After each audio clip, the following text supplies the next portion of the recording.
सम्माननीय निर्णायकज्यूहरू, आदरणीय आयोजक समिति, मेरा प्रिय प्रतिस्पर्धी मित्रहरू तथा भर्चुअलको माध्यमबाट हामीलाई निहालिरहनुभएका सम्पूर्ण दर्शक महानुभावहरूलाई म ओखलढुङ्गाबाट सुमन धमलाको स्वीकार्नुहोला हार्दिक नमस्कार।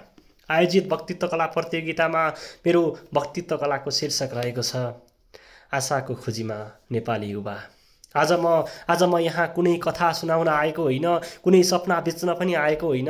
आज म यहाँ एउटा प्रश्न बोकेर आएको छु।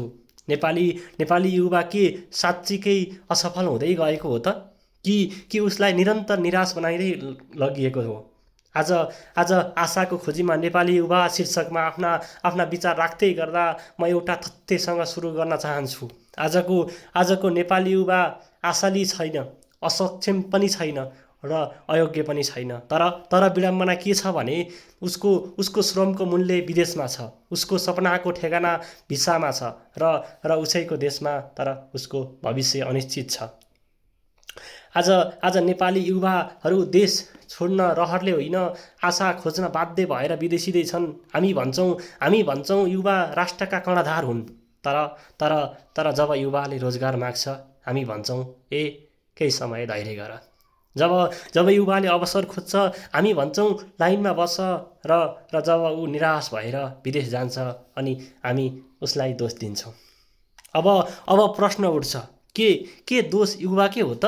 यदि यो देशले पढाइपछि काम दिएको भए, कामपछि सम्मान दिएको भए र सम्मानपछि भविष्य देखाएको भए आज यति धेरै युवाहरू परदेशको भूमिमा पसिना बगाइरहेका हुन्थेनन् होला। आज नेपाली युवा डिग्री बोकेर बेरोजगार छन्, सिप बोकेर उपेक्षित छन् र क्षमता बोकेर निराश छन्। हामीले युवालाई नेतृत्व सिकायौँ कि नेतृत्वको पूजा मात्र गरायौँ? हामीले युवालाई प्रश्न गर्न सिकायौँ कि चुप लाग्न बाध्य बनायौँ? आजको प्रश्न गर्छ भने ऊ आज युवाले प्रश्न गर्छ भने ऊ अराजक ठहरिन्छ, आवाज उठाउँछ भने ऊ असभ्य हुन्छ। तर सम्झनुहोस् त महोदय, इतिहासमा परिवर्तन चुप लाग्नेहरूले होइन, प्रश्न गर्नेहरूले ल्याएका हुन्। आजको नेपाली युवा आशाविहीन होइन, ऊ आशावादी छ।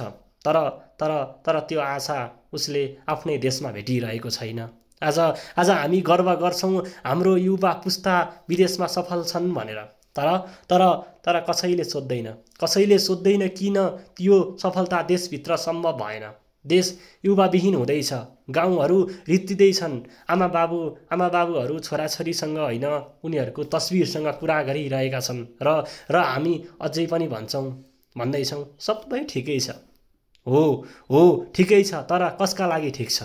आजको नेपाली युवा देश बनाउने सपना देख्छ र सिस्टमले उसलाई टिकट काटेर विदेश पठाइदिन्छ। युवालाई देश चाहिन्छ, तर मेरो देशलाई युवा चाहिएको छैन। यही नै हाम्रो सबैभन्दा ठुलो विडम्बना हो। यही नै हाम्रो सबैभन्दा ठुलो विडम्बना हो। तर म यहाँ निराश फैलाउन आएको होइन, किनकि नेपाली युवा आज पनि हार मानेको छैन। ऊ सङ्घर्ष गरिरहेको छ, ऊ प्रश्न गरिरहेको छ, ऊ विकल्प खोजिरहेको छ।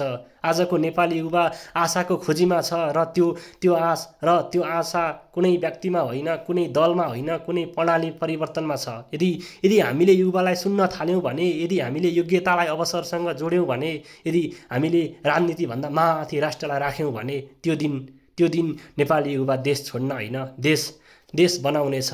अन्त्यमा म यही भन्न चाहन्छु आजको नेपाली युवा आशा गुमाएको होइन, आशा खोज्न बाध्य पारिएको हो। प्रश्न देश छोड्ने युवाहरूमा होइन, प्रश्न त्यो देशमा हो जसले आफ्नै युवाहरूलाई सपना पुरा गर्न विदेश पठाइरहेको छ।